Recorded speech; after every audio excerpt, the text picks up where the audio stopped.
సంజన గారు చెప్పండి, మీ life style ఏ విధంగా ఉంటుంది? అంటే డే ఎలా స్టార్ట్ అవుతుంది మీది?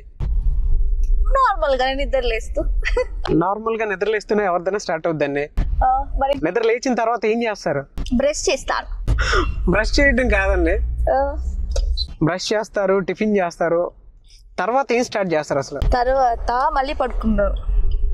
నేను యాక్చువల్లీ అలా ఏం లేదు, సోమరపోతులా ఎవరు ఉంటారండి. ఏంటండి అసలు మళ్ళీ పడుకుంటారేంటండి? నేనుంటాను అలా ఏం లేదు. బట్ అంటే ఒక్కోసారి ఒక్కొక్క టైమింగ్ పడుతుంది నాకు నిద్ర. సో రోజు ఒకటే టైంలో నిద్రపోను. నేను యాక్చువల్లీ నాకు నిద్ర అంటే చాలా ఇష్టం. ప్రపంచంలో ఫస్ట్ నాకు అన్నం లేకపోయినా బతుకుతాను, కానీ నిద్ర లేకపోతే అసలు బతకలేను. అందుకే బిగ్ బాస్ లో నాకు అంత కోపం వచ్చేసింది నిద్ర లేకపోవడం వల్ల. అంటే నాకు ఎక్కువ నిద్రపోతాను నేను. షూటింగ్ వెళ్ళినా గానీ ఒక్క 1 hour గ్యాప్ దొరికి ఇంకొకరు జరుగుతుంది అనుకోండి సీన్స్, నాకు కొంచెం బ్రేక్ దొరికినా నిద్రపోతాను నేను. అలా చైర్ లో పడుకునైనా నిద్రపోతాను. నాకు అంత నిద్ర పిచ్చి. సో లేవంగానే నార్మల్ గానే కొంతసేపు లేచి ఒక 2 songs పెట్టుకుని డాన్స్ చేస్తాను నేను. ఏ సాంగ్స్ పెట్టుకుంటారు? ఏదైనా సరే. నాకు ఫస్ట్ అలారం కూడా లేదంటే దేవుడి పాటలు ఏమైనా పెట్టుకుంటారా? బాలీబాబు సాంగ్ ఏదో ఒకటి ఉంటుంది. బాలీబాబు సాంగ్ అంటే మార్నింగ్ లేవంగానే ఒక సాంగ్ పెట్టుకుంటా, అలారం కింద ఒక సాంగ్ పెట్టుకుంటాను నేను. అంటే ఏ సాంగ్ పెట్టుకుంటారు? ఎక్కువ నందమూరినాక అందమైన కానుక సాంగ్ పెట్టుకుంటాను. ఇష్టం నాకు ఆ సాంగ్ అది. సో ఆ సాంగ్ పెట్టుకుంటా. అది అయిపోయిన తర్వాత ఇంకా ఏదో 2 songs కి అలాగా లెగిస్తూ ఉంటా అనమాట. అది 8 hours నిద్ర తర్వాత ఏ టైం పడితే ఆ టైం కి జిమ్ కి వెళ్తా. ఇంకా అంటే అవైలబుల్ బట్టి ఒకసారి ట్రైనర్ కి ఫోన్ చేస్తే ఆ టైం కి ఉన్నాడంటే వెళ్తా, లేదనుకో ఇంకా రోజు స్కిప్ చేస్తా అనమాట. సో మ్యాక్స్ టు మ్యాక్స్ 10 లోపల నిద్ర లేచేలా చూసుకుంటా. తర్వాత జిమ్ కి వెళ్తాను. మళ్ళీ వచ్చిన తర్వాత షూట్ లేకపోతే మళ్ళీ వచ్చి ఫ్రెష్ అయిపోయి తినేసి మళ్ళీ పడుకుంటా. మళ్ళీ ఎప్పుడు 4-5కి లేగిస్తా అనమాట. లేదు అనుకుంటే ఈ మధ్యలోనే కొంచెం డాన్స్ మీద దృష్టి, మళ్ళీ డాన్స్ క్లాస్ కి వెళ్ళడం జరుగుతుంది. మీరు ఎర్లీ మార్నింగ్ లేచిన తర్వాత బ్రేక్ఫాస్ట్ ఏం చేస్తారండి అసలు? అంటే మోడలింగ్ లో ఉన్నారు కదా, మీరు ఏ విధంగా డైట్ ఫాలో అవుతారు? అస్సలు అలాంటి ఫాలో అవనండి. అసలు నాకైతే ఇడ్లీ డైలీ ఉండాలి. ఇడ్లీ అంటే నాకు చాలా ఇష్టం. ఇడ్లీ ఒకటి, జ్యూస్ ఒకటి, వాటర్ మెలన్ జ్యూస్, లేదంటే ఏది సీజనల్ ఫ్రూట్ ఉంటే ఫ్రూట్స్ జ్యూస్ ఉండాలి. బట్ ఇడ్లీ మాత్రం డైలీ ఉండాలి. ఇడ్లీ ఎన్ని రోజులు తిన్నా, అంటే సంవత్సరాలు తిన్నా గానీ నాకు దాని మీద ఇష్టం పోదన్నమాట. సో అంత ఇష్టం నాకు ఇడ్లీ అంటే. సో ఇడ్లీ తింటా బాగా. ఒకటేసారి రైస్ అనేది తింటాను, మిగతా అప్పుడన్నీ గడ్డి తినేస్తా. లైక్ గడ్డి అంటే బయట ఫుడ్ ఎక్కువగా తింటాం అన్నమాట. ఇది సాంగ్ తో అలా డే స్టార్ట్ అవుతుంది అనమాట. ఏదో ఒక ఊప్ అనమాట బాలే సాంగ్ వింటే మనకి. మొత్తం నా కార్ నిండా లిస్ట్ చూస్తే ఓన్లీ బాలే సాంగ్స్ ఉంటాయి. బాలయ్య, ఎన్టీఆర్ సాంగ్స్ ఎక్కువ ఉంటాయి అన్నమాట. ఎందుకంటే అంటే బాలయ్య బాబు గారు అంటే ఎందుకంత ఇష్టం మీకు?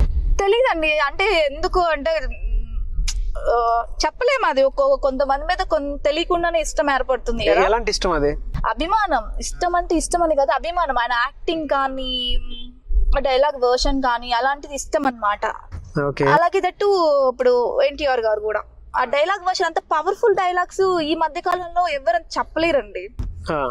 అంటే ప్రతి క్యారెక్టర్ కి సూట్ అయ్యే క్యారెక్టర్స్ చాలా తక్కువ ఉంటాయి.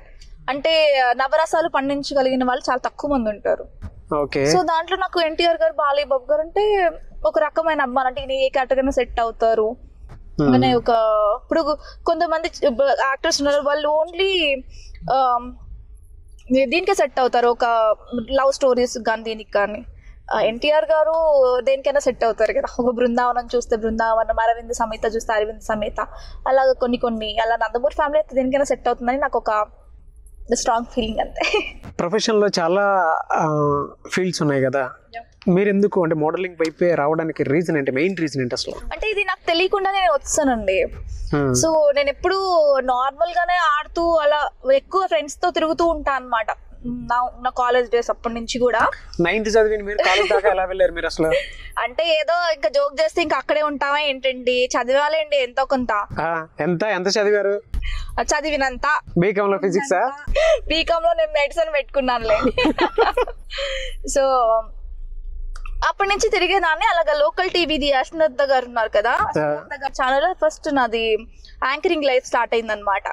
అప్పుడు నేను ఇంటర్మీడియట్ ఫస్ట్ ఇయర్ లో ఉన్నప్పుడు నాకు ఓన్లీ ఆడిషన్స్ పడినాయి అనమాట, కొత్త ఫ్రెషర్స్ కావాలి. ఎందుకంటే లోకల్ టీవీ ఎలా ఉండేదంటే అప్పట్లో ఇక్కడ సగం లోకల్, అంటే ఇప్పుడు శాటిలైట్ కాదు, అది లోకల్ ఛానల్. ఇక్కడ విజయవాడ వరకు విజయవాడ శాటిలైట్ ఉండేది, టు హైదరాబాద్ లో జరిగేది అనమాట యాంకర్స్ తో అనమాట. సో అలాగ జరిగేది. సో అక్కడ నేను యాంకర్ అనమాట. నేను చాలా మంది ఉన్నాం అప్పట్లో యాంకర్స్. మీతో పాటు ఉన్న యాంకర్స్ ఎవరు? సో నాకన్నా సీనియర్స్ అయితే ప్రదీప్ కూడా లోకల్ టీవీ నుంచే వచ్చింది. బట్ వాళ్ళు హైదరాబాద్, నేను విజయవాడ. చాలా చిన్న పిల్లని నేను అప్పుడు, కానీ వీళ్ళు చాలా సీనియర్స్ నాకు. వాళ్ళు చిన్నపిల్ల అంటే మీ ఏజ్ ఎంత అప్పుడు? అంటే ఇప్పుడు లైక్ ఫస్ట్ ఇయర్ అంటే 16 ఇయర్స్, 16-17 ఇయర్స్ అంతే. సో ఇంకా అప్పట్లో ఇంకా అలా స్టార్ట్ అయ్యింది. అది అయిపోయిన తర్వాత గోయింగ్ ఆన్ తర్వాత కొంచెం శాటిలైట్ ఛానల్లో హైదరాబాద్ లో చేశాను నేను. TV7 అని చెప్పేసి, STV అని చెప్పేసి, ఇంకా కొన్ని పెద్ద శాటిలైట్ ఛానల్లో కొంచెం అంటే లైవ్ యాంకరింగ్ చేసేదాన్ని నేను. సో యాంకరింగ్ లైఫ్ స్టార్ట్ అయింది. బట్ ఇండస్ట్రీ నాకు ఎప్పుడు ఇంట్రెస్ట్ లేదు, వెళ్ళాలని కూడా అనుకోలేదు నేను. అంటే నాకు కూడా ఒక టైప్ ఆఫ్ ఫీలింగ్ ఇలాగే ఉంది, అంటే ఇండస్ట్రీ అంటే ఇలాగే ఉంటుంది అనేది ఒక రకంగా ఫీల్ ఉంది అప్పుడు కూడా నాకు. సో అందుకని చెప్పేసి నేను ఇండస్ట్రీ మీద అంతగా ఎక్కువగా ఎప్పుడు ఇంట్రెస్ట్ చూపించాను. అప్పుడు కూడా చాలా ఆఫర్స్ వచ్చినాయి నాకు. అంటే ఎవరో ఒకరు అడుగుతూ ఉంటారు కదా, ఇది చెల్లి క్యారెక్టర్ ఉంది, ఫ్రెండ్ క్యారెక్టర్స్ ఉన్నాయి, ఇలా అడిగేవాళ్ళు నన్ను అప్పుడు. కానీ నాకెందుకో మనకెందుకులే ఈ జాలే అన్నట్టుగా అనిపించింది. అప్పుడు ఇంట్లో వాళ్ళు కూడా ఎక్కువ ఎంకరేజ్ చేయలేదు అనమాట. మరి ఎప్పుడు హంట్ చేశారు అంటే మూవీస్ లో వెళ్ళాలని? అది నాకు మిస్ విజయవాడ ప్యాజెంట్ లో ఊరికే నా ఫ్రెండ్స్ ఊరికే వెళ్దాం అన్నప్పటికి మేము వెళ్ళాం అనమాట. ఊరికి అప్లై చేద్దామని వెళ్ళాము. అప్పుడు అయిన తర్వాత అక్కడ సెకండ్ రన్నర్ అప్ రావడం నాకు తెలియకుండానే, తర్వాత మిస్ ఏపీకి వెళ్ళడం, తర్వాత miss Hyderabad 2016 miss Hyderabad title కొట్టడం. సో ఇవన్నీ ఎలా అయిందంటే నాకు తెలియకుండానే జరిగిపోయినాయి. నేనేమనుకున్నా అంటే ఊరికి ట్రై చేస్తే తప్పేంటి అనే కాన్సెప్ట్ లో నేను వెళ్ళేదాన్ని. అవి అనుకోకుండా నాకు వచ్చినాయి అనమాట. అది ఏం చెప్పాలి, గోల్డెన్ లెగ్ మేబీ అయ్యుండొచ్చండి. నేను ఇప్పటి వరకు నేనే రాజు నేనే మంత్రి సినిమా చేసింది కూడా హిట్ అయ్యింది కదా. సో సీజన్ 1 సీజన్ 2 కూడా హిట్ అయ్యింది కదా, నేను ఉండబట్టేనేమో బహుశా చెప్పలేం కదా అది. సో అలా అనమాట, నాకు తెలియకుండానే ఈ ఆపర్చునిటీస్ అన్ని నాకు వచ్చినాయి, ఈవెన్ బిగ్ బాస్ తో సహా. బిగ్ బాస్ తర్వాత ఏమైనా వచ్చాయండి మీకు offers, movie offers? Bigg Boss తర్వాత చాలా వచ్చినాయండి. బిగ్ బాస్ తర్వాత చాలా వచ్చినాయి. బట్ ఒక పర్టికులర్లీ రోల్స్ ఇవే వచ్చినాయి అనమాట. అంటే నేనే రాజు నేనే మంత్రి ఒక నెగటివ్ క్యారెక్టర్ చేశాను కదా నేను. సో తర్వాత నాకు కూడా చాలా వరకు నెగటివ్ క్యారెక్టర్స్ వచ్చినాయి అనమాట. ఈవెన్ చెలో మూవీలో కూడా నాకు వచ్చింది, బట్ అది నేను చేయలేదు. చెలో మూవీలో కూడా ప్రొఫెసర్ సమ్ లైక్ ఒక వ్యాబ్ క్యారెక్టర్స్ ఉంటే నన్ను అడిగారు, బట్ నేను అది కూడా చేయలేదు.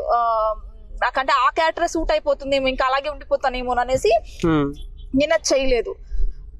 సో ఇంకా అంటే అంతకు ముందే వచ్చింది అక్కడ నేనే రాజు నేనే మంత్రి బిగ్ బాస్ ముందే వచ్చింది అనమాట. అంటే నేనే రాజు నేనే మంత్రి బిగ్ బాస్ ముందు వచ్చింది, అంటే 2 years బ్యాక్ వచ్చింది. తర్వాత ఈ చెల్ల మూవీ వచ్చింది. నాకు ఆ క్యారెక్టర్ చూసాక వీళ్ళు పిలిచారు అనమాట, నన్ను ఈ క్యారెక్టర్ ఉంది సేమ్ మీరు చేయగలరా చేస్తారా అని. బట్ నాకు ఇంకా అప్పట్లో ఇంకా ఆ క్యారెక్టర్ ఇంకా నేను సూట్ అట్లాగే అయిపోతుందండి. కొన్ని చూస్తున్నాం కదా, ఇంకా ఆ క్యారెక్టర్ తర్వాత పాజిటివ్ క్యారెక్టర్స్ లోకి వెళ్ళలేము. ఇంకా మీరు స్ట్రాంగ్ గా చేయగల క్యారెక్టర్ ఏముందండి అసలు?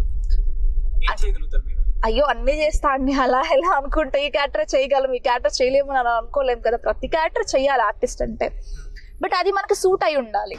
మీరు స్ట్రాంగ్ గా చేయగలిగేది ఇదైతే నేను బాగా అంటే విలన్ క్యారెక్టరా మేబీ, అంటే నాకు కొంచెం నా వాయిస్ కొంచెం గట్టిగా ఉంటుంది కాబట్టి నేను నెగటివ్ షేడ్స్ అయితే బాగా చేయగలను అనేది నా కాన్ఫిడెంట్.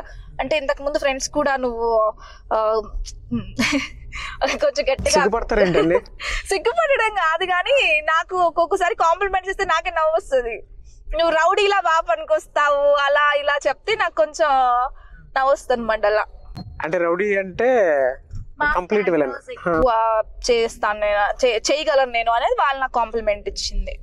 ఒకవేళ మీరు విలన్ గా చేయాల్సి వస్తే ఎవరితో చేస్తే బాగుంటుంది అనుకుంటారు? బాలయ్య బాబు సినిమాలోనా లేదంటే ఎవరి సినిమాలో? అలా ఏం లేదండి, ఎవరిస్తే వాళ్ళ దాంట్లో చేస్తాం, బట్ అది నాకు సూట్ అవ్వాలి. సూట్ అవ్వాలి ఎన్నిసార్లు సూట్ అవుతాం అదేంటండి? అంటే మీకంటూ ఒక డ్రీమ్ ఉంటది కదా, వీళ్ళ సినిమాలో చేద్దాం వాళ్ళ సినిమాలో చేద్దాం అని. వీళ్ళ సినిమా నాకు అలా ఏం లేదండి, అలా ఏం లేదు. అది డైరెక్టర్ చేతిలో ఉంటది. నేను బాలయ్య బాబుతో సినిమా చేయాలంటే రైటర్ నా గురించి ఆ క్యారెక్టర్స్ రాసేయలేరు కదా. సో డైరెక్టర్ చేతిలో ఉంటుంది. డైరెక్టర్ అదే రైటర్ చేతిలో డైరెక్టర్ చేతిలో ఉంటుంది, ఈ హీరోస్ చేతిలో ఏమి ఉండవండి. ఈ సినిమా వీళ్ళతో చేయాలి, నేను ఇలా చేయాలి లేదు. బట్ ఇప్పుడు F2 చూసుకున్నారంటే చాలా మంచి సినిమా వచ్చింది అది. సో అది కామెడీ ఫిలిం. బట్ అది మనకి ఈ క్యారెక్టర్ కావాలంటే F2 సినిమాలో కొంతమంది చేసేవాళ్ళు కదా అలాగా. సో అట్లాగా క్యారెక్టర్ మనం ఎక్స్పెక్ట్ చేయకూడదు. ఈ క్యారెక్టర్ ఈ హీరోతో ఎక్స్పెక్ట్ చేసాం అనుకో, రావు అవి. సో ఏది వచ్చినా చేసుకుంటూ పోవాలి. ఎప్పటికప్పుడు మన ఫేవరెట్ హీరో ఎక్కడ కూడా తగులుతూ ఉంటుంది. రెండు మాటలు మాట్లాడేస్తున్నారు మీరు. ఆ క్యారెక్టర్ వస్తే అందులోనే పడిపోతానేమో, ఈ క్యారెక్టర్ వస్తే ఇందులోనే పడిపోతానేమో, నాకంటూ డ్రీమ్స్ లేవు కానీ క్యారెక్టర్స్ చేయనని చెప్పాను. సో నెగిటివ్ క్యారెక్టర్స్ చేయనని చెప్పలేదు నేను. ఇప్పుడు అంటే ఎలా ఉంటుందంటే for the expose keep characters ఇవన్నీ చేస్తే అలాగా ముద్ర పడిపోతుంది. ఇంకా పాస్ట్ చెల్లెల క్యారెక్టర్స్ ఇవన్నిటికి పాసిబిలిటీ ఉండదు అనమాట. సో నెగిటివ్ క్యారెక్టర్స్ చేసినా పాజిటివ్ క్యారెక్టర్స్ చేసుకోవచ్చు. బట్ వ్యాంప్ క్యారెక్టర్స్ చేస్తే చేయలేం నెక్స్ట్ కదా. సో అది నా థాట్. అంతే. ఆ ఒక్క క్యారెక్టర్ అంటే ఫర్ ద ఎక్స్పోజింగ్ కానీ డబల్ మీనింగ్ డైలాగ్స్ కానీ చేయను. నెగిటివ్ షేడ్ చేస్తాను, పాజిటివ్ షేడ్ చేస్తాను, కన్ఫర్మ్ చేస్తాను ఆ రెండు అయితే.